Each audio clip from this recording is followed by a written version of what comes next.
Sebelum masuk ke cerita, bagi kalian yang belum subscribe, silakan tekan tombol subscribe sekarang juga dan aktifkan lonceng notifikasi agar tidak ketinggalan cerita terbaru dari kami.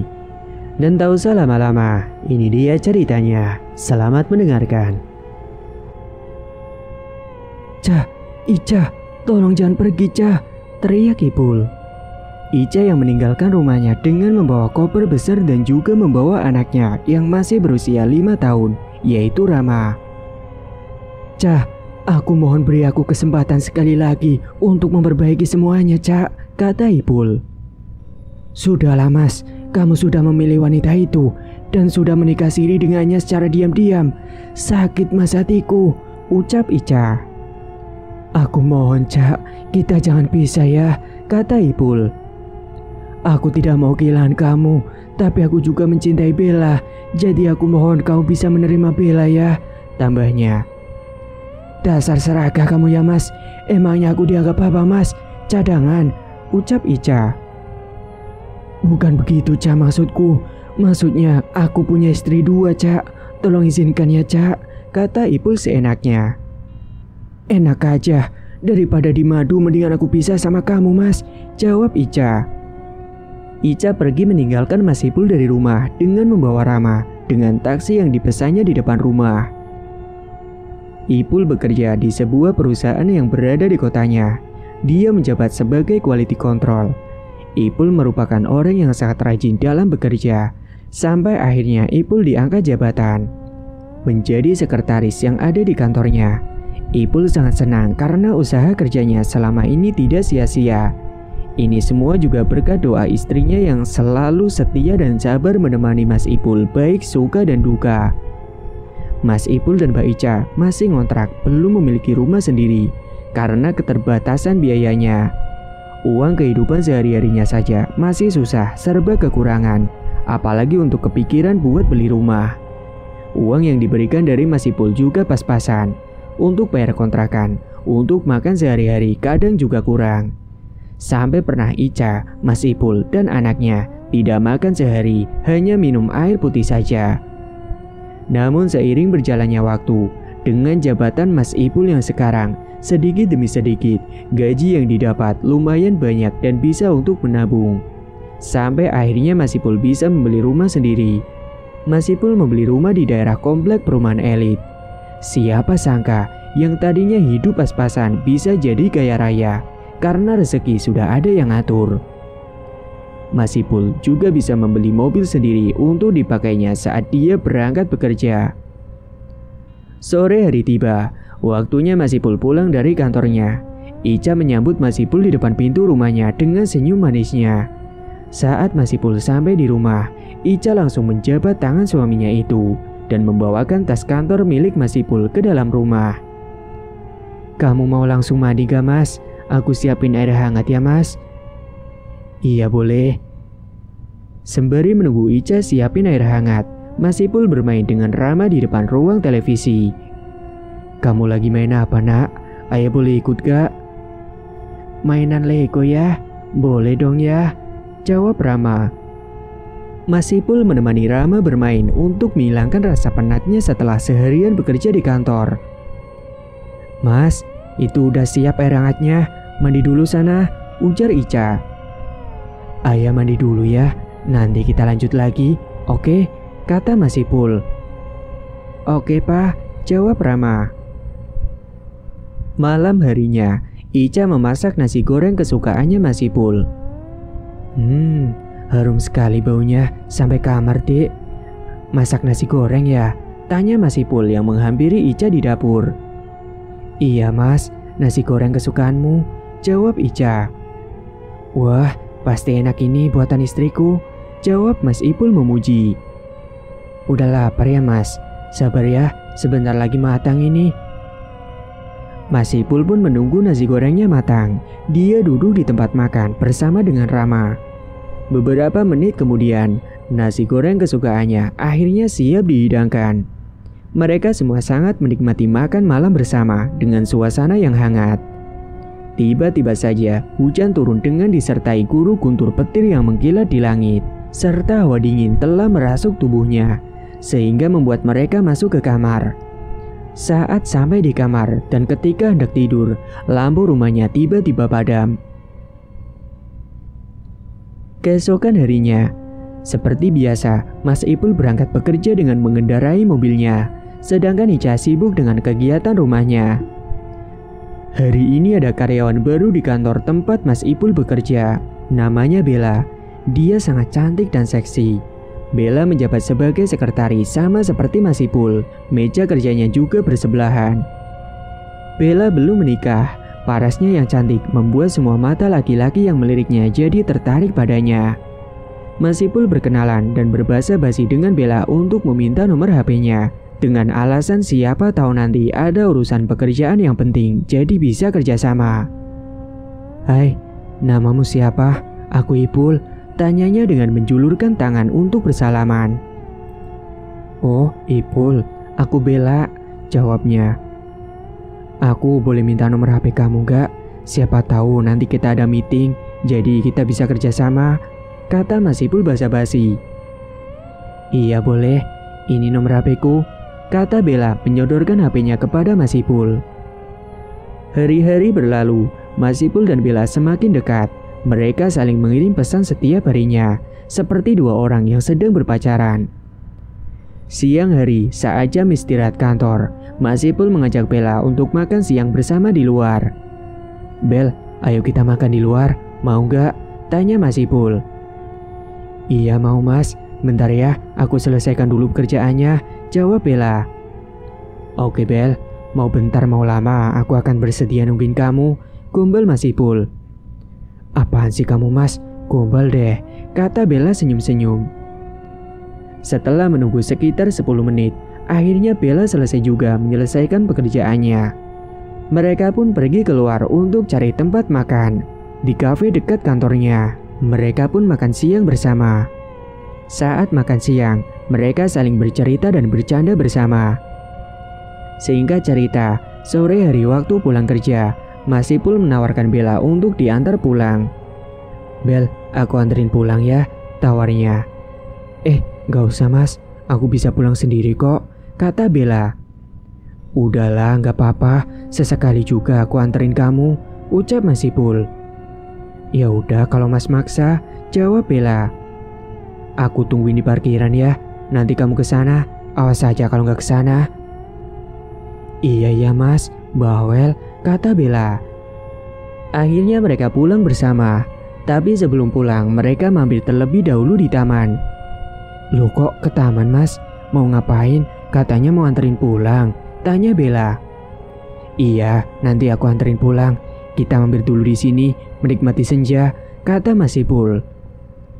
"Kamu itu mas, ada-ada saja," kata Bella. "Sebenarnya ada yang mau aku omongin sama kamu Bel," ucap Mas Ipul. "Ngomongin masalah apa ya mas?" tanya Bella. "Jadi gini Bel, sebenarnya aku suka sama kamu. Kamu mau gak jadi pacar aku?" ungkapnya. Gimana ya?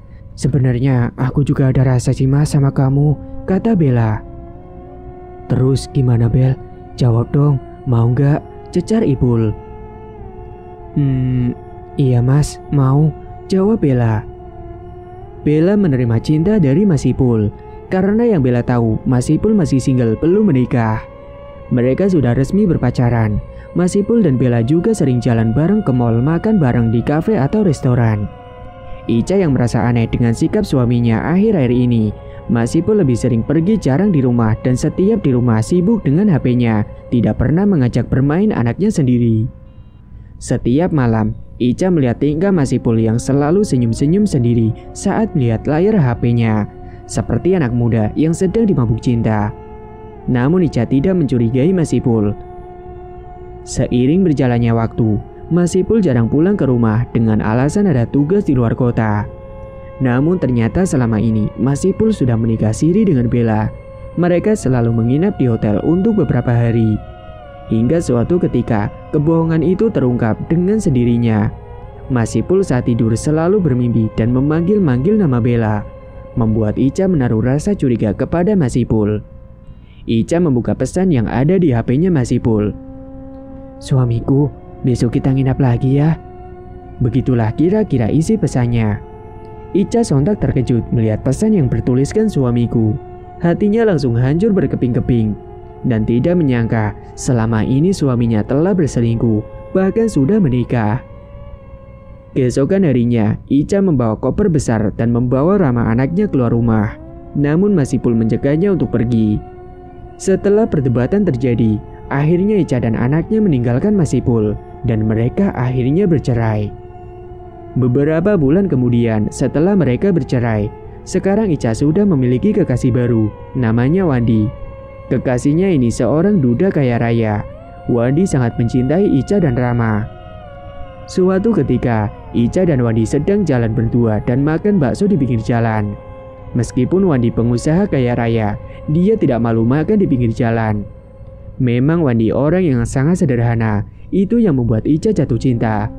Istri Wandi dulunya meninggal dunia karena kecelakaan maut yang dialami mereka, namun Wandi selamat. Kejadian itu sudah sekitar 5 tahun yang lalu. Mereka baru saja menikah, tapi takdir berkata lain. Mas Wandi juga belum dikaruniai anak. Tiba-tiba saja ada seorang datang dan menampar Ica. Plak.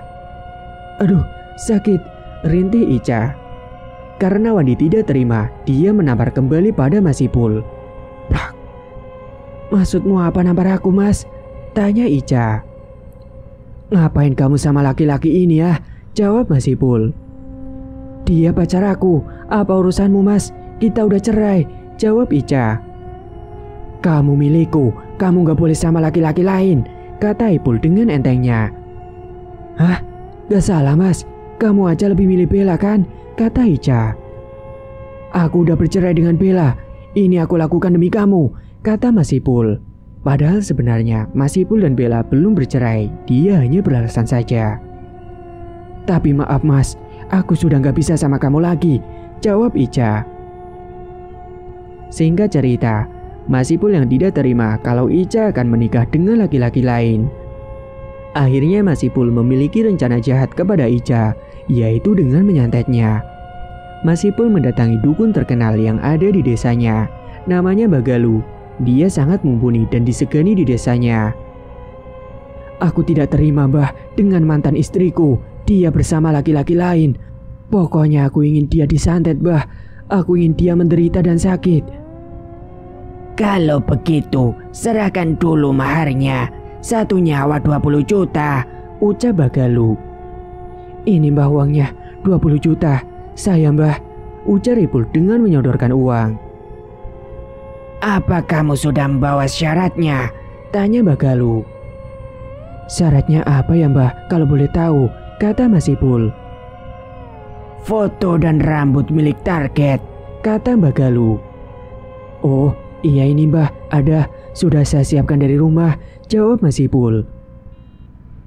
Kenapa saya memilih media menggunakan rambut dan foto? Karena yang akan saya lakukan adalah santet jenis ini, adalah santet susuk. Kenapa begitu Mbah? Tanya Masipul. Santet susuk ini nantinya akan membuat korban merasakan sakit yang luar biasa dan pusing sampai ke ubun-ubun tanpa henti, kata Bagalu. Sebelum ke dukun, Ipul sudah mendatangi rumah ibunya Ica yang Ica dan anaknya tinggal.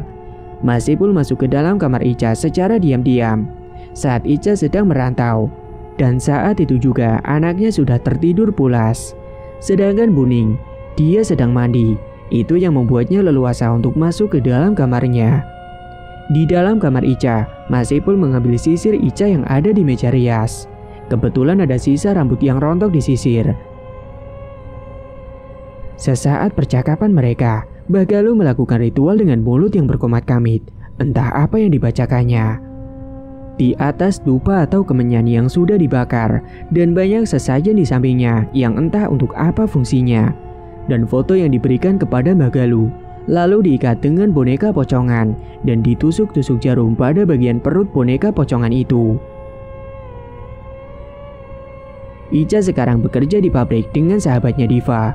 Rama anaknya dititipkan kepada ibunya di kampung. Karena Ica merantau di kota, jadi dia jarang pulang. Pulangnya sebulan sekali, karena tempatnya kerja tidak lumayan jauh, jadi bisa pulang kapanpun. Meskipun memiliki kekasih yang kaya raya, Ica masih ingin mandiri untuk menghidupi anaknya. Suatu ketika, saat Ica sedang bekerja, dia tiba-tiba mengeluh sakit perut. Kepalanya juga terasa pusing. Ica tiba-tiba ambruk di tempat kerjanya. Diva yang melihat Ica pingsan, membawanya ke klinik dengan dibantu teman yang lain. Sesaat setelah tersadarkan diri, tubuh Ica demam panas sekali. Diva mengantarkan Ica pulang ke rumah ibunya, karena kalau di kos tidak ada yang menjaganya. "Loh, Ica kenapa?" tanya Buning. "Ica demam, Bu. Panas sekali, makanya saya bawa dia pulang ke sini," kata Diva. "Ya udah, ayo dibawa ke rumah sakit saja," kata Buning dengan raut wajah panik dan cemas. Sesampainya di rumah sakit, dokter bilang Ica hanya kecapean dan mahnya juga kambuh. Jadi Ica boleh langsung dibawa pulang tanpa harus rawat inap di rumah sakit. Singkat cerita, Ica sudah mendingan, jadi dia bisa beraktivitas seperti biasa. Saat Ica sedang membersihkan kamarnya, dia menemukan sebuah boneka pocongan di bawah lemarinya. Boneka itu tertusuk-tusuk jarum pada bagian perutnya. Ica juga melihat ada bayangan dirinya saat memegangi boneka itu. Tiba-tiba, Ica merintih kesakitan. Perutnya sakit sekali. Rasa sakitnya tidak seperti biasanya. Ibu yang mendengar rintihan Ica menghampiri ke kamar Ica. "Cak, kamu kenapa?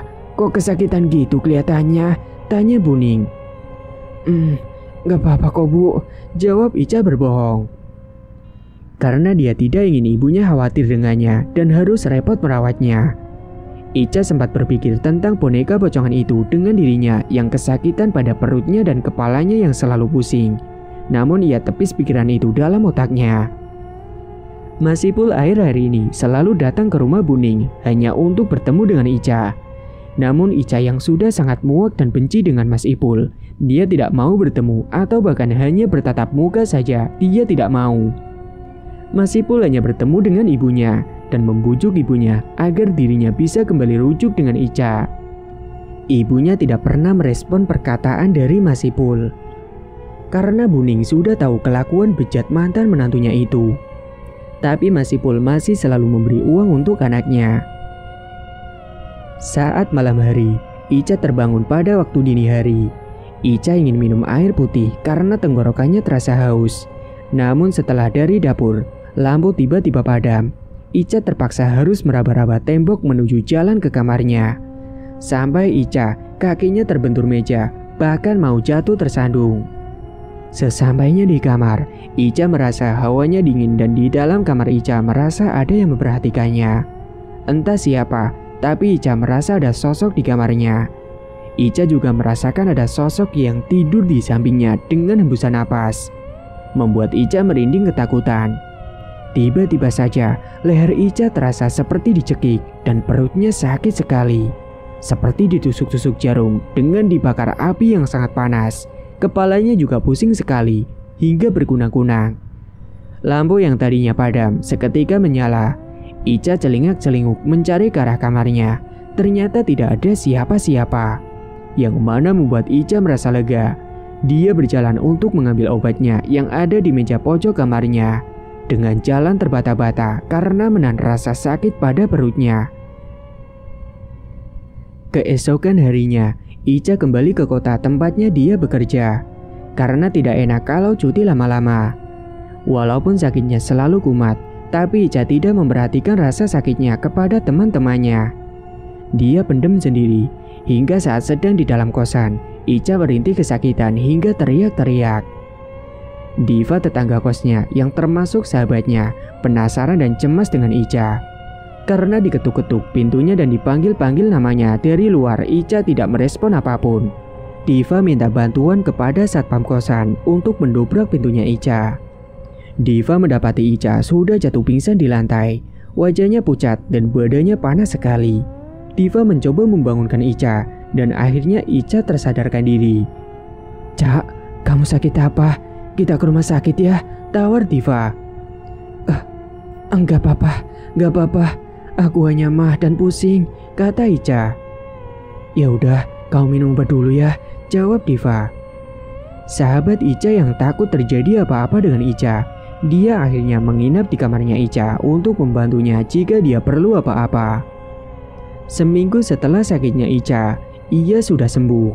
Dia bisa bekerja kembali dan aktivitasnya sudah seperti biasanya. Namun tiba-tiba saat di kamarnya, Ica merasakan sakit dan lebih sakit dari yang kemarin. Saat Ica sedang buang air kecil, terlihat darah di celana dalamnya. Ica yang mengingat kembali tanggal haidnya, merasa baru 2 minggu lalu dia haid. Tapi saat melihat kalender, dia merasa mungkin haidnya lebih maju. Sudah 2 minggu, darahnya terus mengalir. Padahal biasanya kalau Ica haid hanya beberapa hari saja, paling lama ya seminggu. Ica memutuskan untuk memeriksakan keadaannya ke rumah sakit yang lebih besar untuk mengetahui penyakitnya ini. Betapa terkejut dan tidak menyangkanya Ica, dirinya divonis kanker serviks oleh dokter. Mendengar kabar buruk tersebut, Ica jadi merenung dan terdiam lesu, karena dia tidak memiliki biaya untuk berobat atau bahkan operasi. Dengan berjalan lesu di depan rumah sakit, tiba-tiba ada yang menepuk pundak Ica. Saat menoleh ke belakang, ternyata Mas Wandi, mantan kekasihnya. Yang sebelumnya Ica sudah putus dengan Mas Wandi karena Ica tidak direstui oleh orang tuanya. Menurut orang tuanya, kedatangan Ica di hidup Mas Wandi hanya membuat sial. Karena pasalnya, waktu Ica dan Mas Wandi berpacaran, Mas Wandi jatuh bangkrut dan Mas Wandi sempat kecelakaan maut hingga mobilnya ringsek parah. Untungnya Mas Wandi masih selamat dalam kecelakaan maut itu. Dia datang ke rumah sakit untuk kontrol sakitnya. Tiba-tiba Mas Wandi keluar darah di hidungnya seperti mimisan. "Loh Mas, kamu kenapa?" tanya Ica. Tanpa menjawab pertanyaan Ica, Mas Wandi pergi begitu saja meninggalkan Ica. Ica menghentikan sebuah taksi di depan rumah sakit untuk segera pulang. Ica pulang ke kosan tempatnya bekerja. Hari-hari berlalu, sakitnya Ica bertambah parah. Dia harus memakai pembalut setiap harinya, padahal dia sedang tidak haid. Ica kembali ke rumah orang tuanya dan memberitahu penyakitnya itu pada Buning. Masipul yang tahu akan penyakitnya Ica itu mendatangi rumahnya kembali. "Cak, aku mau nolong kamu. Aku akan bayar semua biaya rumah sakit kamu. Tapi asalkan kamu mau kembali lagi dengan aku," kata Ipul. "Maaf mas, aku gak bisa. Aku sudah tidak mencintai kamu lagi," jawab Ica, membuat Masipul naik darah. Plak. Tamparan Masipul pada pipi Ica. "Itu yang membuat aku tidak suka denganmu mas. Kamu selalu ringan tangan saat sedang emosi," ucap Ica. "Kamu perempuan gak tahu diuntung ya Cak. Masih untung ada laki-laki yang mau menerima kamu yang penyakitan. Tapi kamu so jual mahal," timpal Masipul. Ica meninggalkan Masipul begitu saja di depan teras rumahnya. Ica benar-benar sakit hati dengan perkataannya yang sangat pedas. Untuk menghindari kejaran Masipul, Ica kembali lagi ke kosan tempat kerjanya. Masipul tidak tahu tempat kos Ica karena dulu ibunya tidak memberitahu kepada Ipul. Hingga suatu ketika, terdengar kembali rintihan suara Ica dari kamar kos Diva. "Aduh, sakit. Teriak Ica. Ica merasakan sakit pada bagian perutnya seperti kram dan ditusuk-tusuk jarum tajam yang sangat panas. Kepalanya juga pusing dan berat sekali, untuk bangun saja Ica tidak bisa. "Ica, Cak, apa kamu tidak apa-apa?" teriak Diva dari depan pintu kamar Ica. Namun Ica tidak menjawab Diva. Diva pun panik karena takut kejadian kemarin terulang kembali pada Ica. Dia meminta bantuan lagi pada Pak Satpam yang masih berjaga di pos. Pak, tolong Pak," teriak Diva. "Minta tolong apa Mbak?" tanya Satpam. Diva langsung menarik paksa tangan Pak Satpam menuju ke kamar kos Ica. Brah, suara pintu didobrak oleh Pak Satpam. "Astagfirullah, Ica," teriak Diva melihat Ica yang terbaring di kasur dengan penuh darah dan wajah Ica yang sangat pucat. Tubuhnya pun sangat dingin seperti orang yang sudah meninggal. Diva menangis dan merasa iba melihat keadaan sahabatnya yang terlihat sangat menderita itu. "Cak, kamu kenapa? Kamu sakit apa? Tolong Cak ceritakan saja. Barangkali aku bisa bantu kamu Cak," cecar Diva. Namun Ica belum menjawab karena tubuhnya terasa lemas, untuk bicara pun enggan sekali. "Cak, please jawab Cak, jangan diam saja," tambah Diva. Aku sakit kanker serviks, Div, jawab Ica. Ya Allah, Cak, kenapa kamu gak bilang? Tapi ada yang mengganjal dengan penyakitmu ini, Cak, kata Diva. Maksudmu? Tanya Ica. Apa kamu tidak merasa kalau sakitmu ini tidak wajar? Bukan sakit alami, melainkan kamu diusili oleh seseorang, jelas Diva. Dulu aku juga pernah sakit, Cak, tapi sakitku tidak wajar. Dan benar, aku telah disantet oleh seseorang yang suka sama aku, tapi aku tolak, terang Diva. Terus, maksudmu aku disantet gitu? Tanya Ica yang penasaran. Bisa jadi, Cak. Gini saja, aku punya paman yang bisa menyembuhkan hal seperti ini.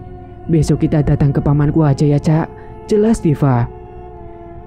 Tapi... Tidak ada tapi-tapian, Cak. Sebelum terlambat, Cak. Kamu tidak usah khawatir soal biaya, tambah Diva yang memotong pembicaraan Ica. Keesokan harinya, Ica dan Diva sudah bersiap-siap untuk pergi ke rumah pamannya Diva. Ayo, Cak, kamu udah siap kan? Aku akan memapah kamu, kata Diva. Iya, ayo, jawabnya. Mereka menggunakan taksi online yang sudah dipesan sejak malam tadi. Karena perjalanan menuju ke rumah pamannya sekitar 1 jam dari kosan. Di tengah perjalanan, mereka berhenti di sebuah masjid. Loh, kenapa kita berhenti di sini, Div? Tanya Ica. Ini, kamu sholat dulu sana dan meminta perlindungan kepada Allah Ta'ala, ucap Diva dengan memberikan mukena pada Ica. Makasih ya, Div. Kamu sudah sangat baik sekali dengan aku, ucap Ica. Sesaat setelah Ica beribadah, mereka melanjutkan lagi perjalanan menuju ke rumahnya pamannya Diva. Sesampainya di rumah pamannya Diva, terlihat pamannya sedang menanam tumbuhan di depan pekarangan rumahnya. Assalamualaikum Paman Toha, ucap Diva. Waalaikumsalam. Diva, apa kabar nak? Tanya Paman Toha. Alhamdulillah baik Paman. Kenalin, ini Ica, sahabat Diva Paman, katanya. Ayo silakan masuk, ucap Paman Toha yang meninggalkan pekerjaannya. Rumahnya terlihat seperti bangunan tua, namun sangat bersih, rapi dan asri. Mereka duduk di ruang tamu, dan istri Paman Toha membawa 3 cangkir teh di atas penampan untuk dihidangkan pada Ica dan Diva, satunya untuk Paman. Ada apa ini Diva? Tumben kamu datang kemari, tanya Paman Toha. Iya Paman, Ica Paman. Sebenarnya Ica ini kenapa? Ungkap Diva. Tanpa menjawab, Paman langsung menerawang Ica dan menyuruh Ica berbaring di tempat praktek. Tangan kanan Paman Toha memegang kepala Ica, sedangkan tangan kirinya memegangi perutnya. Ica memberontak kesakitan dan teriak-teriak. Sakit. Paman Toha terus merapalkan mantranya hingga Ica kejang-kejang hebat dan terus merintih kesakitan. Paman Toha memberikan segelas air putih pada Ica untuk minum dan menyisihkan sedikit airnya. Tanpa membantah, Ica pun meminum air putih tersebut dan sisanya dicipratkan pada wajah dan kepala Ica. Seketika Ica memuntahkan banyak cairan darah dan disertai dengan banyak cacing yang keluar dari dalam mulutnya, hingga badan Ica terasa lemas tak berdaya. Sambil menunggu Ica kembali pulih tenaganya, Paman Toha menyiapkan air dengan kembang. Air ini nantinya untuk siraman pada tubuh Ica. Setelah selesai dan Ica pun sudah kembali pulih, ritual selanjutnya akan segera dilaksanakan. Ica dipapa oleh Diva untuk menuju ke sungai yang ada di belakang rumah Paman Toha. Ica dipakaikan sebuah tape atau selendang di tubuhnya. Ica didudukan di sebuah batu besar di tepi sungai. Siraman pertama Ica merasa sakit sekali pada kepalanya, terasa berat sekali hingga kepalanya keluar seperti asap tipis. Gimana rasanya siraman pertamanya, Cak? Tanya Paman. Dingin, jawab Ica. Tubuh Ica sangat dingin dan menggigil. Memang itu proses yang harus dilalui. Siraman kedua pada tubuhnya Ica. Ica tidak merasakan dingin lagi, namun tubuhnya terasa kram semua dan susah untuk digerakkan. Sedangkan siraman ketiga pada bagian perutnya Ica ke bawah. Darah penyakit yang terus keluar dari tubuh Ica itu ikut mengalir dengan deras ke sungai, hingga sungainya berubah jadi warna merah pada sebagian. Kali ini Ica merasakan kesakitan di tubuhnya. tubuhnya memberontak hingga kejang-kejang. "Diva, tolong pegangi tangan Ica," perintah Paman Toha. Tanpa membantah, Diva pun memegangi tangan Ica dengan sangat erat. Aduh, sakit," teriak Ica yang terus-menerus mengerang. Apalagi saat Paman memegangi kembali perut Ica dengan merapalkan mantranya. Tiba-tiba saja keluar gumpalan darah sangat kental sekali yang berwarna merah kehitaman, jatuh ke sungai. Pluk. Ternyata gumpalan darah tersebut di dalamnya ada sosok sihir yang dikirimkan pada perut Ica dengan tusukan jarum oleh dukun. Setelah ritualnya telah selesai, Ica diperintahkan oleh Paman Toha untuk membuang selendang yang menempel pada tubuhnya itu ke sungai tanpa melihat selendang itu kembali. Ica pun menuruti perintah dari Paman Toha, membuang selendang itu tanpa melihat ke arah selendang. Mereka pun kembali lagi masuk ke dalam rumah. Paman Toha memberi segelas air putih kembali pada Ica untuk diminum. "Gimana Ica? Apa sudah terasa enakan?" tanya Diva. "Alhamdulillah, sudah sedikit enak Div. Badanku juga enteng," jawab Ica. "Sebenarnya Ica kenapa Paman?" tanya Diva. "Ica disantet oleh mantan suaminya dulu. Dia membuat Ica menderita dan berniat membuat Ica meninggal dengan santet yang namanya santet susuk. Untungnya Ica belum terlambat dan dibawa ke sini. Kalau tidak, dia akan celaka," ucap Paman Toha. "Sudah kuduga, pasti pelakunya lelaki bejat itu. Semoga saja dia dapat karmanya," timbal Diva dengan emosi memuncak. "Oh iya Ica, ini sebotol air yang sudah saya campurkan dengan minyak. Nanti setelah sampai rumah, tolong kamu siramkan air ini di sekeliling rumahmu untuk mengusir serangan-serangan goib," kata Paman Toha dengan memberikan sebotol air bercampur minyak kepada Ica. "Baik Paman, akan saya lakukan. Terima kasih ya Paman. Paman sudah membantu saya. Terima kasih juga Div. Aku tidak tahu harus membalasnya dengan cara apa," ucap Ica. "Sudahlah, kamu itu sahabat aku. Kamu sudah aku anggap seperti saudara sendiri. Jadi jangan merasa tidak enak," kata Diva. "Kamu juga harus lebih rajin beribadah lagi ya Cak," timpal Paman. "Iya Paman, aku akan berubah jadi lebih baik, insya Allah," jawab Ica. Diva dan Ica pun berpamitan untuk pulang karena sudah selesai dan Ica juga sembuh. Ica pulang ke rumah orang tuanya, sedangkan Diva dia kembali ke kosan karena besok dia akan berangkat bekerja kembali. Sampai di rumah ibunya, Ica langsung menyiramkan botol yang isinya air minyak itu pada setiap sudut rumahnya. Hari berikutnya, Ica pergi ke rumah sakit bersama dengan Ibu Ning dan Rama anaknya untuk mengecek apakah sakitnya Ica ini sudah benar-benar sembuh atau belum. Dan setelah diperiksa oleh dokter, hasilnya sangat tidak mengecewakan. Ica dinyatakan sudah sembuh total. Singkat cerita, Mas Wandi mendatangi rumah Ica dengan keluarganya untuk melamar Ica secara tiba-tiba. Entah mengapa orang tuanya tiba-tiba merestui hubungannya dan Mas Wandi juga serius dengannya. Sejak Ica sembuh, usaha Mas Wandi sudah berjalan lancar kembali, entah kebetulan atau bagaimana. 3 bulan setelah lamaran, Ica dan Mas Wandi melangsungkan pernikahannya dengan lancar sekali. Bahkan sampai sekarang mereka hidup bahagia. Ica juga jadi saudara dengan Diva karena Diva merupakan sepupu dari Mas Wandi. Dan terdengar kabar tentang Mas Ipul.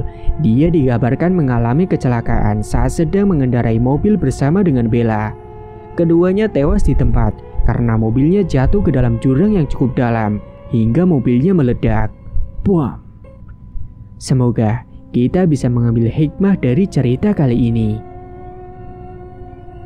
Tamat. Cerita pun selesai.